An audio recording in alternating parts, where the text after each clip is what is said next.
আসসালামু আলাইকুম এভরিওয়ান। বাধ্য মায়াপুরী গল্পের 3 নাম্বার পার্ট। তো বেশি কথা না বলে চলুন গল্প শুরু করে দেই। আমি বললাম, শুধু চিপস খেলে তোমার পেট ভরবে না মামুনি, তুমি চলো আমার সাথে। বাচ্চাটাকে কুলে করে তিহান এতিমখানার একটা রুমে নিয়ে গিয়ে বসাই, সাথে নাসিরউদ্দিন সাহেবও যায়। নাসিরউদ্দিন সাহেবকে উদ্দেশ্য করে তিহান বলে, যে খাবারগুলো আনা হয়েছে ওখান থেকে কিছু খাবার নিয়ে আসুন। নাসিরউদ্দিন বলে, জি স্যার। বলেই নাসিরউদ্দিন সাহেব বাচ্চাটার জন্য কিছু খাবার নিয়ে আসে। খাওয়া দাওয়া শেষে তিহান নাসিরউদ্দিন সাহেবকে বলে, ওর ভালো করে খেয়াল রাখবেন, সম্পূর্ণ খরচ আমি দিব, আপনার কোনো চিন্তা করতে হবে না। নাসিরউদ্দিন বলে, ঠিক আছে স্যার। বাচ্চাটা তিহানের দিকে তাকিয়ে বলে, তুমি খুব ভালো আঙ্কেল। তিহান বলে, কেন? বাচ্চা একটা চিপসের প্যাকেট দেখিয়ে বলে, এই যে তুমি আমাকে চিপস দিয়েছো। তিহান একটা মুচকি হাসি দিয়ে বলে, এইবার থেকে তুমি এখানে থাকবে, তোমার কিছু প্রয়োজন হলো ওই আঙ্কেলকে বলবে, আর আমি তোমাকে মাঝে মাঝে এসে দেখে যাব, কেমন? বাচ্চাটা মাথা নাড়াই। ওইদিকে সবাই অপেক্ষা করছে তিহানের জন্য। তিহান সবার সামনে যেতেই মোতালেব খান বলে, দাদু তুমি কোথায় গিয়েছিলে? তোমাকে খুঁজছিলাম আমরা। আমি বললাম, এই তো দাদু, এই দিকে ছিলাম। মোতালেব খান তিহানকে উদ্দেশ্য করে বলে, নাও এইবার এগুলো বাচ্চাদের তুমি নিজের হাতে দান করো। তিহানের হাতে একজন কাপড়গুলো এগিয়ে দিচ্ছে, আর তিহান একে একে কাপড়গুলো বাচ্চাদের হাতে দিচ্ছে। সব শেষ করে সবাই এবার রওনা দেয় খানবাড়ি কোম্পানির উদ্দেশ্য। ওখানে সবকিছু তিহানকে দেখিয়ে তিহানের দাদু মোতালেব খান বলে, দাদু ভাই বুঝেছো তো, এইবার থেকে সব দায়িত্ব কিন্তু তোমার, সবকিছু তোমাকেই দেখতে হবে। আমরা আর কত দেখবো বা কত দিনই বা বাঁচবো, সবকিছু তোমাকে বুঝে নিতে হবে। দাদু ভাই, আমার তো অলরেডি নিজের 2টা কোম্পানি আছে লন্ডনে, আরেকটা দিয়ে কি করবা? আর দাদু ভাই সমস্যা নাই, তুমি 3টাই দেখাশোনা করবে। তিহান বলে, ঠিক আছে দাদু, আপনারা আমার জন্য দোয়া করবেন। হ্যাঁ দাদু ভাই, নিশ্চয়ই তুমি সফল হও। সাথে আমজাদ খান আর মোতালেব খানের মুখে মুচকি হাসি ফুটে। যাই হোক, তাদের পর খানবাড়ির ছেলে এই কোম্পানির দায়িত্ব নেবে। সবকিছু দেখাশোনার পর গাড়ি এসে থামে খানবাড়ি গেটের সামনে। দারোয়ান গেট খুলে দেয়। হানিফ এসে দৌড়ে গাড়ির দরজা খুলে দেয়। তিহান, আজিজুল খান আর আমজাদ খান নামে। তিহান আগে নেই মোতালেব খানকে হাত ধরে নামায়।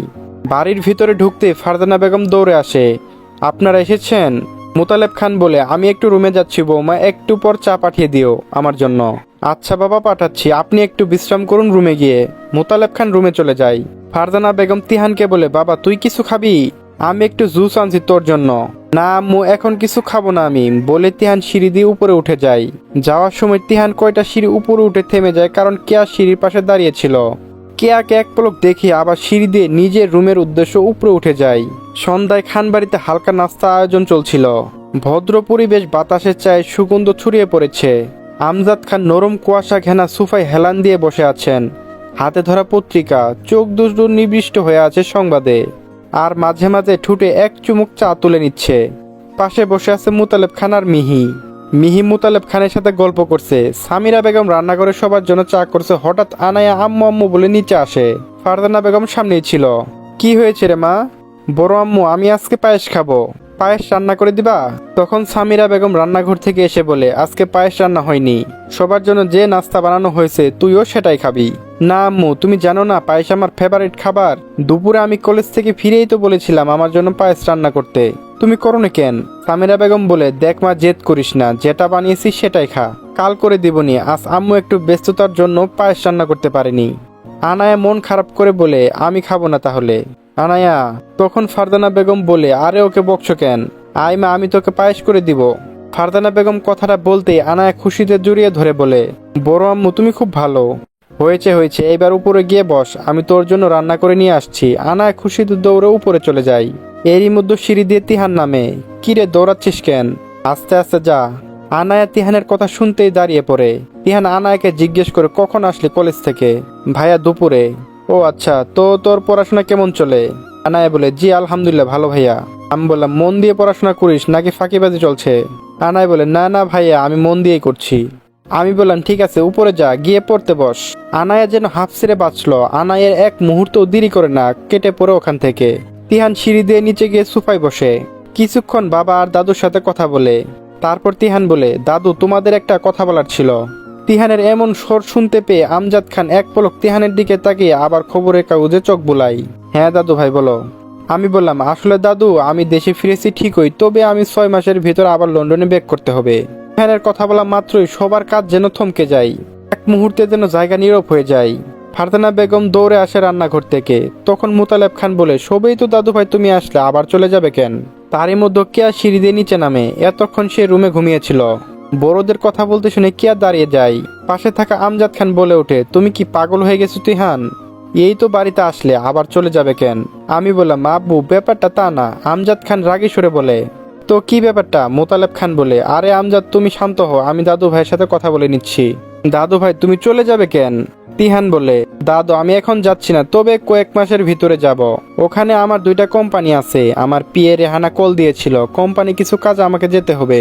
আমজাদ খান বলে, বাবা ওরে বুঝিয়ে লাভ নেই, আমাদের জন্য কোনো মায়া নেই ওর। আমি বললাম, আব্বু রাগ করছো কেন? আমি তো একবারের জন্য চলে যাচ্ছি না, মিটিং শেষ করে কাজ বুঝিয়ে দিয়ে আবার চলে আসব। ফারজানা বেগম বলে, না বাবা তোরও এখানে কোনো কাজ করে লাগবে না, এইসব বিক্রি করে দেশে চলে আয়। মোতালেব খান বলে, হ্যাঁ দাদু ভাই তুমি বরং সেটাই করো, আমাদের খানবাড়ি এত বড় বিজনেস থাকতে তুমি বাহিরে কেন পড়ে থাকবে? আচ্ছা দাদা আমি দেখছি বলে তিহান সিঁড়ি দিয়ে উপরে চলে যায়। তিহান উপরে যাওয়ার সময় লক্ষ্য করে কেয়া দাঁড়িয়ে আছে সিঁড়ির কাছে। তিহান কেয়ার দিকে তীক্ষ্ণ দৃষ্টিতে তাকিয়ে ফারজানা বেগমকে উদ্দেশ্য করে বলে, আমার জন্য 1 কাপ কফি নিয়ে আসিও আম্মু, মাথাটা খুব ব্যথা করছে বলে উপরে উঠে যায়। ফারজানা বেগম আনায়ের জন্য পায়েস রান্না করছে, তাই কেয়াকে বলে, আমি একটু আনায়ের জন্য পায়েস রান্না করছি, মা তুই তিহানের কফিটা দিয়ে আসতো। কেয়া বলে, বড় আম্মু আমি, হ্যাঁ যা দিয়ে আয় মা। বড় আম্মু বলেছে বলে কেয়া আর না করতে পারেনি, বাধ্য হয়ে কফিটা নিয়ে তিহানের রুমের উদ্দেশ্যে উপরে চলে যায়। তিহানের দরজার সামনে গিয়ে কেয়া দাঁড়িয়ে ভাবছে কিভাবে তিহানকে ডাকবে। কিছুক্ষণ দাঁড়িয়ে থাকার পর এইবার সাহস করে তিহানের রুমের দরজায় ধাক্কা দেয়। দরজা হালকা লাগানো ছিল বলে খুলে যায়। কে আস্তে আস্তে ভিতরে সামনে ঢুকে তাকিয়ে দেখে তিহানের ল্যাপটপ আর কিছু ফাইল বিছানায় পড়ে আছে। কেয়া ভাবে হয়তো তিহান ওয়াশরুমে গেছে, এর ফাঁকে কপিটা টেবিলে রেখে সে কেটে পড়বে ওখান থেকে। কেয়া পা বাড়াতে এক পুরুষালী শক্ত হাতে টান পড়ে কেয়ার হাতে। কেয়ার হাত থেকে কপির মুখটা পড়ে যায়। কেয়া চোখ খিচে নেয়। আস্তে চোখ খুলতেই দেখে তিহানের বুকের সাথে কেয়া জড়িয়ে আছে। কেয়ার হাত দুটো তিহানের বুকে। তিহানের নিজের হাত দুটো দিয়ে কিয়ার কোমর শক্ত হাতে বেঁধে দেয়। আমি বললাম, কিরে দরজায় দাঁড়িয়ে কি করছিলে এতক্ষণ? কিয়া বলে, আপনার কফি। আমি বললাম, কফি লাগবে না, তুই থাকলেই হবে। কিয়ার বলে, তিহান ভাই। আমি বললাম, বল। কিয়া বলে, ছাড়ুন আমি যাব। কিয়া আস্তে করে তিহানের হাত দুটো ছাড়ানোর চেষ্টা করে, কিন্তু পুরুষালী শক্তির কাছে পেরে ওঠে না। তখন কিয়া আহ করে উঠে বলে, আমার পায়ে। তিহান বলে, কই কি হয়েছে পায়ে? তিহান ছেড়ে দিতে কেয়া দৌড় লাগাবে, সেই মুহূর্তে তিহান পিছন থেকে কেয়ার হাত ধরে ফেলায়। কেয়া দাঁড়িয়ে পড়ে। তিহান কেয়ার হাত আস্তে করে টানতে থাকে আর বলে, কিছু স্বপ্ন এনেছি কুড়িয়ে, রেখে দে নয়তো দে উড়িয়ে। ও আমাদের প্রেমের পড়ুয়া জারি হয়ে গেছে অনেক আগে। ও কেয়া রে আয়না একটু কাছে। ও কেয়া রে একটা গল্প বলার আছে। লজ্জায় কেয়ার মুখ লাল হয়ে যায়। তিহান কেয়ার থুতনিতে আলতো করে ধরে বলে, তোকে আমি ছাড়ছি না মায়াপরি। তিহান কিছুক্ষণ তীক্ষ্ণ দৃষ্টিতে কেয়ার দিকে তাকিয়ে থাকে। কেয়া লজ্জায় মাথা উঁচু করে দাঁড়াতে পারছে না। কিরে তুই আমাকে দেখলে সবসময় এমন ভাবে পালিয়ে যাওয়ার চেষ্টা করিস কেন? কেয়া ভয়ে কাঁপছে। তার তিহান ভাই কি রেগে আছে এখনো? তার তিহান ভাই যে রাগী তাকে কি করবে? কিছুক্ষণ চুপ থাকে বলে, আমি আসি। আমি বললাম, কই যাবি? কেয়া বলল, নিচে। আমি বললাম, নিচে কি আছে? কেয়া বলে, আম্মুর কাছে যাব। তিহান শব্দ করে হেসে ফেলে, এত বড় মেয়ে হয়ে এখনো সেই ভীতুই আছিস তুই? কেয়া এইবার মাথা হালকা উঁচু করে দেখে তিহান এখনো হাসছে কেয়াকে দেখে। তারপর কেয়া তিহানকে উদ্দেশ্য করে বলে, তিহান ভাই। বললাম, বল। আমি আপনার জন্য আরেক মগ কফি নিয়ে আসছি। আমি বললাম, না তোর কোথাও যেতে হবে না, এখনই চুপটি করে দাঁড়াবি। তারপর তিহান কেয়ার থুতনি আলতো করে ধরে কেয়ার দিকে তীক্ষ্ণ দৃষ্টিতে তাকিয়ে বলে, এইবার বল, আমাকে দেখলে তুই পালানোর চেষ্টা করিস কেন? কি সমস্যা তোর? কেয়া বলল, কিছু না। আমি বললাম, তাহলে পালাস কেন? কেয়া চুপ করে দাঁড়িয়ে থাকে, ভয়ও কাজ করছে। কেয়া মাথা উঁচু করে বলে, আম্মু, বড় আম্মু আমাকে বকবে। আমি বললাম, কেন? আমি আপনার কফি ফেলে দিয়েছি। তারপর কেয়া বলে, আমি আপনার জন্য আরেক মগ কফি এনে দিচ্ছি। আমি বললাম, কফি আনবি? কেয়া বলে, হ্যাঁ। দাঁড়ান আমি নিয়ে আসছি বলে কেয়া রুম থেকে বের হবে, তখনই তিহান বলে ওঠে, দাঁড়া আমি কফি খাবো, তবে একটা শর্ত আছে। কেয়া ভয় পেয়ে যায়। কেয়া মনে মনে ভাবছে আবার কি শর্ত আছে তিহান ভাইয়ের মনে। তিহান বলে, তুই যদি আমার সাথে একসাথে কফি খাস তাহলে। কেয়া অবাক হচ্ছে, তিহান ভাই কি সত্যি আমার সাথে কফি খাবে নাকি মজা করছে? আবার ভাবছে, কফি যে পড়ে গেছে, আম্মু ছোট আম্মু তো বকবে, বলবে আমি একটা কাজও ঠিক মতো করতে পারিনি। বিভিন্ন প্রশ্ন মনে আসতে থাকে কেয়ার। আমি বললাম, কিরে কি হলো, চুপ করে দাঁড়িয়ে আসিস কেন? কেয়া কিছুক্ষণ নীরব থেকে বলে, আচ্ছা আমিও খাবো। আপনি দাঁড়ান আমি কফি নিয়ে আসছি। কেয়া নিচের উদ্দেশ্য তিহানের রুম থেকে বেরিয়ে যায়। কেয়া রান্নাঘরে ঢুকতে ফারজানা বেগম জিজ্ঞেস করে, কিরে মা কফিটা দিয়েছিস তো? মীরা বেগমও রান্নার ফাঁকে কেয়ার দিকে তাকায়। কেয়া কি বলবে বুঝতে পারছে না। তারই মধ্যে তিহান উপর থেকে আবার ডাক দেয়, কিরে তোর কি হলো? মীরা বেগম আর ফারজানা বেগম অবাক হয়ে তাকায় কেয়ার পানে। এই তো কফি পাঠালাম, আবার ডাকছে কেন? তারপর কিয়া বলে উনি আরেক মগ কফি খাবেন। সামিরা বেগম বলে, ও তাই নাকি, তাহলে নিয়ে যা আরেক মগ কফি।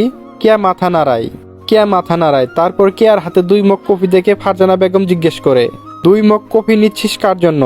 বড় আম্মু, আমার মাথাটা ধরছে, আমি 1 মগ কফি খাবো।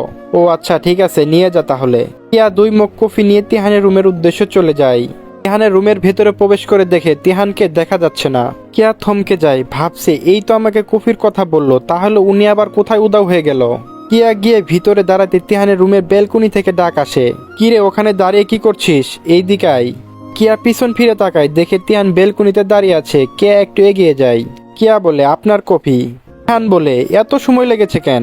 আসলে বড় আম্মু আর আমার আম্মু প্রশ্ন করেছিল 2 মগ কফি কেন, তাই একটু দেরি হয়েছে, এই নিন আপনার কফি। বেলকনির রেলিং এ ঠেস দিয়ে দাঁড়িয়ে 2 জনে চুপচাপ আকাশের দিকে তাকিয়ে আছে। তাদের মাঝখানে হাজার কথা জমে আছে, কিন্তু ঠোঁটের কোনো একটু শব্দও নেই, শুধু নিঃশব্দে হৃদয়ের স্পর্শ চলতে থাকে।